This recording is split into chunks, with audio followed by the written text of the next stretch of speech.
Shivam college के बाहर बैठा होता है कि तभी शिवम का दोस्त अनिकेत वहां आ जाता है और शिवम से बोलता है। अरे यार शिवम, तू यहाँ बैठा है और मैं तुझे पूरे कॉलेज में ढूंढ रहा हूँ।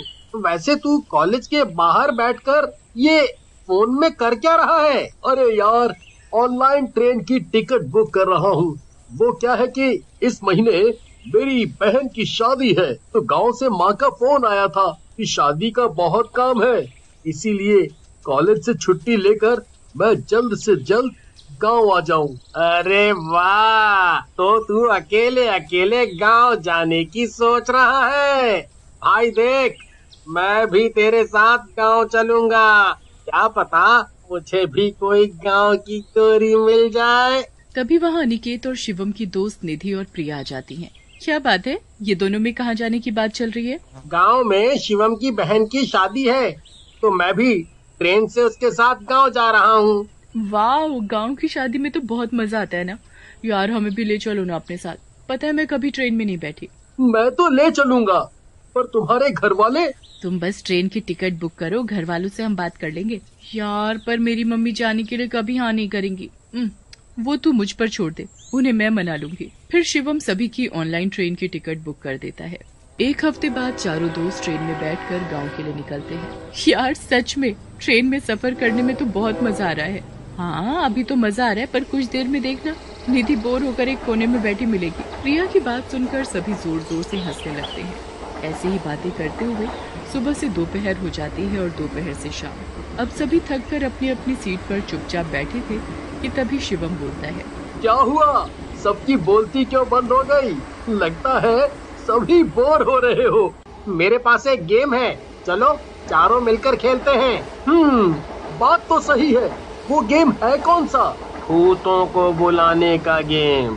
वाह, मुझे भी खेलना है ये गेम। ना बाबा ना, मुझे नहीं खेलना कोई भूत वाला खेल। अरे यार प्रिया, कितना डरती है तू। कुछ नहीं होगा, चल ना खेलते हैं। फिर अनिकेत अपने बैग से एक बोर्ड निकालता है और 4 कैंडल निकालकर बोर्ड के चारों कोने पर रख देता है। तो सभी गेम खेलने के लिए तैयार है ना? पर एक बात का ध्यान रखना, इस गेम को खेलते वक्त कोई भी अपनी सीट से उठेगा नहीं और सभी एक दूसरे का हाथ पकड़कर रखेंगे। अगर किसी ने हाथ छोड़ा या गेम के बीच में उठकर गया, फिर उसके साथ जो होगा उसका जिम्मेदार वो खुद होगा। अरे यार अनिकेत, मुझे तो तेरी बातों से ही डर लगने लगा है। रात भी हो गई है, छोड़ना, फिर कभी खेलेंगे ये खेल। अरे यार शिवम, तू तो एक नंबर का फट्टू निकला। अनिकेत तुम गेम शुरू करो। फिर अनिकेत बोर्ड के चारों कोने पर मोमबत्ती रखकर जला देता है और सभी एक दूसरे का हाथ पकड़ लेते हैं। ए दूसरी दुनिया की प्रेत आत्मा, तुम जो कोई भी हो, जहाँ कहीं भी हो, अगर मेरी आवाज सुन रही हो तो हमारे पास आओ, हमारे पास आओ। कुछ भी तो नहीं हो रहा है, वैसे ही सबके सब डर रहे हो। तभी अचानक से जोर जोर से हवा चलने लगती है और बारिश शुरू हो जाती है। ये अचानक से मौसम को क्या हो गया? तभी चारों कैंडल बुझ जाती है और ट्रेन की लाइट अपने आप ऑन ऑफ होने लगती है। यार अनिकेत, मुझे तो बहुत डर लग रहा है। तभी जोर जोर से हंसने की आवाज आने लगती है। कौन हो तुम लोग और मुझे यहाँ पर क्यों बुलाया है? अरे यार, ये तो सच में चुड़ैल है। ए लड़की, तूने बुलाया मुझे? जल्दी बताओ, नहीं तो मैं एक एक को कच्चा चबा डालूंगी। नहीं नहीं चुड़ैल जी, मैंने नहीं, वो मेरा दोस्त अनिकेत है ना, उसी ने आपको बुलाया है। अच्छा, तो तू है जिसने मुझे यहाँ इंसानों की दुनिया में बुलाने की हिम्मत की है? अनिकेत डरते हुए बोलता है। वो तो मैंने ऐसे ही आपको बुला लिया। क्या कहा? ऐसे ही बुला लिया? अब देख मैं तेरा क्या हाल करती हूँ। वैसे भी बहुत दिनों से किसी इंसान का खून नहीं पिया है मैंने। तभी शिवम डरते हुए बोलता है। अरे यार, मुझे नहीं खेलना ये गेम, मैं जा रहा हूँ। नहीं नहीं शिवम, हाथ मत छोड़ना। शिवम अनिकेत की बात नहीं सुनता और डर की वजह से हाथ छोड़ देता है। जैसे ही शिवम हाथ छोड़ता है, चुड़ैल शिवम का गला पकड़ लेती है। चुड़ैल जोर जोर से हंसने लगती है। क्यों, डर गया ना मुझसे? अब मैं बड़े ही आराम से तेरा सारा खून चूस लूं और तुझे पता भी नहीं चलेगा कि तू कब मर गया। और फिर मैं तुझे अपने साथ अपनी दुनिया में ले जाऊंगी। चुड़ैल जी, मेरे दोस्त को छोड़ दो, उसकी कोई गलती नहीं है। हे भगवान, ये क्या हो गया? मेरी वजह से मेरे दोस्त की जान आफत में पड़ गई है। हे भगवान, अब मैं क्या करूं? अनिकेत जल्दी कुछ करो, नहीं तो ये चुड़ैल शिवम को मार डालेगी। अनिकेत डरो नहीं, जैसे तुमने इस चुड़ैल को बुलाया है वैसे इसे वापस भेज दो। अनिकेत डरते डरते बोलता है। ए दूसरी दुनिया की प्रेत आत्मा, तुम जो कोई भी हो, जहाँ कहीं से भी आई हो, अपनी दुनिया में वापस चली जाओ। तुझे क्या लगता है तू मुझे आसानी से वापस भेज देगा? अरे मूर्ख, मुझे भेजना इतना आसान नहीं है। हे भगवान, अब मैं क्या करूं? अरे कोई तो मुझे इस चुड़ैल से छुड़ाओ। मेरा गला लगता है अब मैं नहीं बचूंगा। तभी निधि जोर जोर से हनुमान चालीसा सुनाने लगती है। हनुमान चालीसा सुनते ही चुड़ैल शिवम का गला छोड़ देती है और जोर जोर से चिल्लाने लगती है। ये तूने क्या किया? मैं छोड़ूंगी नहीं तुझे। ऐसा बोलते हुए चुड़ैल वहाँ से गायब हो जाती है। शिवम, तू ठीक है ना? शुक्र है कि वो चुड़ैल चली गई। अनिकेत ऐसा बोलता ही है कि तभी ट्रेन की लाइट बंद हो जाती है और पूरी ट्रेन में अंधेरा हो जाता है। अब ये क्या नई आफत है यार, मुझे नहीं लगता कि वो चुड़ैल यहाँ से चली गई है। यार अनिकेत, ये भूतों का बुलाने का खेल है कि हमारी मौत का खेल है? यार कहाँ फंसा दिया तूने? अनिकेत जल्दी से कैंडल जलाता है कि तभी सभी को अपने आसपास किसी के होने का एहसास होता है। लगता है वो चुड़ैल यहीं हमारे आसपास है, पर वो दिखाई क्यों नहीं दे रही है? यार अब मैं नहीं रुक सकता, मुझे बहुत जोरों की लगी है। अरे यार, ऐसे वक्त पर तुझे जोरों की लगी है? अरे ऐसे वक्त पर ही तो जोरों की लगती है। अब मैं कंट्रोल नहीं कर सकता, मुझे टॉयलेट जाना ही पड़ेगा, नहीं तो गड़बड़ हो जाएगी। शिवम टॉयलेट होकर आता है कि तभी दरवाजे के पास उसे वही चुड़ैल दिखती है। हे भगवान, अभी तो मैं इसके हाथों से बचा हूँ और ये फिर आ गई मुझे दबोचने। तुझे क्या लगता है मैं तुम सबको ऐसे ही छोड़ दूंगी? अरे इतनी आसानी से यहाँ से जाने वाली नहीं। ऐसा बोलकर चुड़ैल जोर जोर से हंसने लगती है और शिवम के शरीर के अंदर चली जाती है। शिवम की आंखें लाल रंग की हो जाती हैं। तभी ट्रेन की लाइट आ जाती है। यार शिवम, टॉयलेट करने में इतनी देर कौन लगाता है? शिवम कुछ नहीं बोलता, बस सभी को घूर घूर कर देखने लगता है और अपनी सीट पर जाकर बैठ जाता है। शिवम, तुम ठीक हो ना? और ये तुम्हारी आंखें इतनी लाल क्यों हैं? शिवम फिर कुछ नहीं बोलता।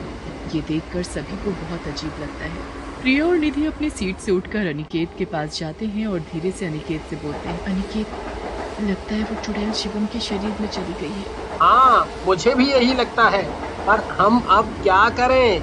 कैसे इस चुड़ैल को वापस इसकी दुनिया में भेजें?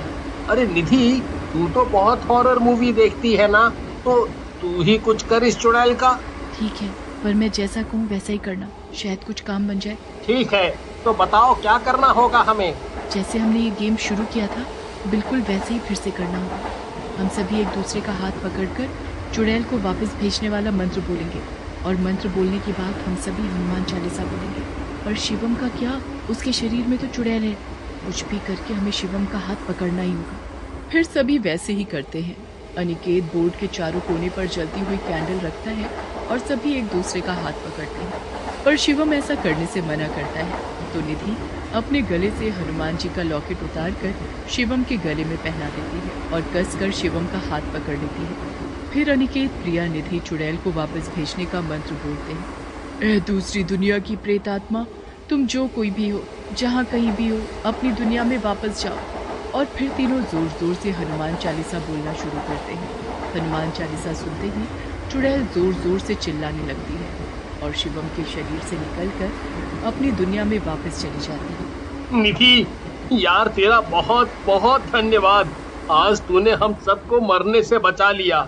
आज के बाद ये खेल मैं कभी नहीं खेलूंगा। जय बजरंगबली।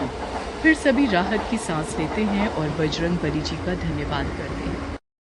एक गांव में सोनपरी नाम की एक महिला रहती थी। वो बहुत ही सुंदर थी और सुंदर के साथ साथ बहुत नेक और दयालु भी थी। सोनपरी जी, क्या आप मेरी थोड़ी सी मदद कर सकती हैं? मुझे समझ नहीं आ रहा मैं क्या करूं। अच्छा, क्या हुआ? क्या समझ नहीं आ रहा है आपको? और क्या मदद चाहिए आपको? मैं आपकी मदद अगर कर सकती हूँ तो जरूर करूंगी। आप बताइए।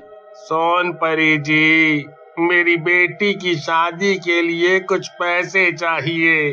उसकी शादी के काम के लिए कम पड़ रहे हैं। लाला बहुत ब्याज पर दे रहा है, इतना मैं कैसे चुका पाऊंगा? अरे आप चिंता न करें, ये लीजिए पैसे और अपनी लड़की की शादी कीजिए। और जब भी आपके पास हो मुझे दे देना। इस पर कोई ब्याज नहीं। आप बेफिक्र होकर शादी कीजिए।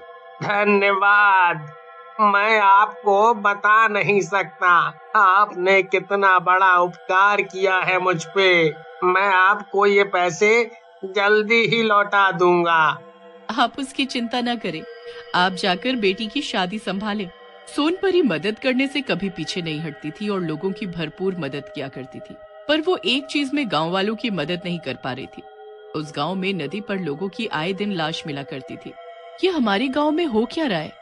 हर 2 दिन बाद यहाँ किसी न किसी की मौत होती है। हमें जल्द से जल्द पता लगाना पड़ेगा आखिर ये कर कौन रहा है। उसी रात उस रास्ते से एक आदमी गुजर रहा था। तभी अचानक, भैया जरा सुनिए। अरे भैया, आप तो डर गए। इधर तो आइए, मुझे आपकी मदद चाहिए। नहीं, हम किसी की मदद नहीं करते हैं। हम बहुत गंदे आदमी हैं। हमें घर जाने दीजिए, जाने दीजिए ना। और वो आगे बढ़ने लगता है। ऐसे कैसे भैया? आप एक बार मुड़कर तो देखिए मुझे, क्या पता आपका इरादा बदल जाए। नहीं भाई, हमको नहीं देखना है। हमको माफ कीजिए और जाने दीजिए देवी जी। मैंने बोला ना कि मुझे देखो। समझ नहीं आता तुझे? गर्दन मुड़ते ही वो आदमी मर जाता है। पता नहीं लोग क्यों प्यार से सुनते ही नहीं है। कितना प्यार से बोला था, फिर भी घर जाने की रट लगाए बैठा था। अब घर पर बॉडी जाएगी तेरी। कम से कम मेरी खूबसूरती की तारीफ ही कर देता तो मैं तुझे छोड़ देती, पागल। फिर चुड़ैल उसको कंधे पर डालकर नदी के पास रख देती है, फिर गायब हो जाती है। फिर अगली सुबह, ये किसने किया? कल रात से ही गायब थे, बोले थे कि लेट होगा। मुझे तो लगता है कि जरूर कोई हमारे गांव को नुकसान करने के लिए ये सब कर रहा है कि लोग गांव छोड़कर चले जाएं। फिर तो वो गलत सोचता है। हम कहीं नहीं जाएंगे ये गांव छोड़कर, लेकिन मैं पता जरूर लगाऊंगा कि ये सब कर कौन रहा है। फिर एक गांव वाला आदमी रात होने पर उसी रास्ते पर निकल जाता है। तभी उसे पीछे से एक आवाज आती है। सुनो भैया, एक बात सुनो, क्या आप मेरी मदद कर सकते हैं? कौन हो तुम? इससे क्या फर्क पड़ता है कि कौन हूँ मैं? क्या आप मेरी मदद करेंगे? अच्छा, तो तुम उन लोगों में से हो जो लोगों को मार रहे हैं? उन्हीं में से नहीं, मैं इकलौती हूँ जो तुम लोगों को मार रही हूँ। हाँ, मैंने ही तो मारा है और अब तुम्हारी बारी है। अरे नहीं, अरे नहीं, मुझे नहीं पता था कि तुम एक चुड़ैल हो। तुम लोगों को मारो काटो, जो तुम्हें करना है वो करो, पर मुझे माफ कर दो। मुझे नहीं पता कि तुम क्या चीज हो। माफ कर दो, मुझे जाने दो। यहाँ से जाने दो। मैं अब यहाँ कभी नहीं आऊंगा। तुम्हें कैसे जाने दूं? मेरा आज का शिकार है तू। तुझे जाने दिया तो मुझे आज रात भूखे ही सोना पड़ेगा। और तू तो बड़ा उछल रहा था कि तू बहुत बहादुर है, तो सारी बहादुरी कहाँ चली गई? तुझे इसलिए छोड़ दूं कि तू जाकर लोगों को बता सके और लोग यहाँ आना बंद कर दे। मैं क्या पागल दिखती हूँ तुझे? अरे नहीं, मैं कभी किसी को नहीं बताऊंगा कि लोगों को चुड़ैल मार रही है। पर मुझे जाने दो। यहाँ आना मेरी सबसे बड़ी गलती थी। मैं अपना मुंह कभी नहीं खोलूंगा। हाँ। अरे मुंह खोलने के लिए तेरा मुंह बचेगा तब ना। उफ, तू कितना भोला है, लेकिन फिर भी मैं तुझे जाने नहीं दे सकती। बड़ा शेर बन रहा था मेरे सामने, अब गया। अब इसको भी उठाकर नदी के पास डाल आती हूँ। फिर सुबह जब लोग नदी पर देखते हैं तो अरे भगवान, इसको भी मार डाला उन लोगों ने। क्या जरूरत थी इसको जाने की? क्यों इतना हीरो बना ये? मारा गया ना। क्या किसी ने उसे भी मार दिया? देखिए, हम पुलिस के पास जाएंगे और जितनी फैमिली के साथ ये घटना घटी है उसकी मदद मैं करूंगी। आप सब चिंता मत करो। पर कुंदन लाल को ये सब थोड़ा समझ नहीं आ रहा था। वो इस बारे में अपने दोस्त डॉली से बात करता है। डॉली भाई, एक बात समझ में नहीं आ रही। अगर इनको मारने का बस इतना कारण है कि गांव खाली कराना है, फैक्ट्री लगाकर पैसा बनाना है, तो खूनी इनकी चेन, घड़ी, पर्स, फोन क्यों नहीं ले जाते हैं? ये सब ऐसे ही किस लिए छोड़ दे रहा है? लगता है कि तुमको भी मरना है, तभी इतना बोल रहे हो। वो भी बोल रहा था, देखो क्या हुआ। ये बहुत बुरा है। किसी के साथ ये हो रहा है तो हमें इस बारे में चर्चा करनी होगी। सभी लोग उससे सहमति जताते हैं। भाई कुंदन, आज तो लेट होगा मुझे। अभी मैं इस रास्ते पर हूँ और इधर अंधेरा बहुत है। मुझे तो डर भी लग रहा है। अच्छा चल, मैं आता हूँ। अरे भाई डर मत, आराम से आ। हाँ। इतना कहकर सुनील फोन काट देता है, पर कुंदन लाल को टेंशन होने लगती है। सुनिए, क्या आप मेरी मदद कर सकते हैं? कौन है? कौन है वहाँ पर और आपको क्या मदद चाहिए? आप मेरी मदद करेंगे क्या? मैं रास्ता भूल गई हूँ। इधर कुंदन लाल सुनील की चिंता में उसी सड़क पर आ जाता है, पर सुनील को किसी से बात करता सुन वो दोनों की बातें छुपकर सुनने लगा। सुनील, ये किससे बातें कर रहा है? कहीं ये उन लोगों में से तो नहीं है? सुनो, आप कहाँ रहती हो और इतनी रात में यहाँ क्या कर रही हो? मैं यहीं रहती हूँ और तू मेरा शिकार है। अब मैं तुझे आज मार डालूंगी। ये क्या? ये तो चुड़ैल निकली। कितनी गंदी दिखती है। अब मैं सुनील को कैसे बचाऊं? मैं इसका ध्यान किसी और तरफ करता हूँ, तभी मैं सुनील की मदद कर पाऊंगा। वो दूसरी तरफ पत्थर फेंकता है जिससे चुड़ैल का ध्यान उस ओर जाता है और कुंदन लाल सुनील को लेकर भाग जाता है। ढूंढने पर भी जब चुड़ैल सुनील को नहीं ढूंढ पाती तो वो वापस जाने लग जाती है और वो दोनों उसका पीछा करते हैं। आज तो कोई भी शिकार नहीं मिला। एक मिला भी तो भाग गया, पर वो कौन था झाड़ियों में? मुझे किसी इंसान की गंध तो आई है कि जरूर कोई और भी था जिसने उसे भागने में मदद की है। चलो कोई बात नहीं, कल तो पता लग ही जाएगा। भाई सुनील, ये तो अपने ही गांव में जा रही है। क्या ये हमारे ही गांव में रहती है या फिर कोई और शिकार ढूंढने जा रही है? हमें गांव के लोगों को सतर्क करना चाहिए। नहीं, रुको रुको कुंदन लाल, देखो उसने साधारण वेशभूषा ले ली है। मुझे तो लगता है वो यहीं रहती है। वो हमारे ही गांव में रहकर हम लोगों को मार रही थी, पर ये है कौन? अच्छा चलो देखते हैं ये किसके घर में जाती है। हाँ, तुम ठीक कह रहे हो। अचानक से इसने सुंदर स्त्री का रूप ले लिया है, पर इसका चेहरा नहीं दिखाई दे रहा है। ये कौन है आखिर? सुनील और कुंदन लाल उसका चेहरा देख लेते हैं। गांव वाले और सुनील कुंदन लाल के साथ आते हैं। वो सारे सोनपरी के घर पर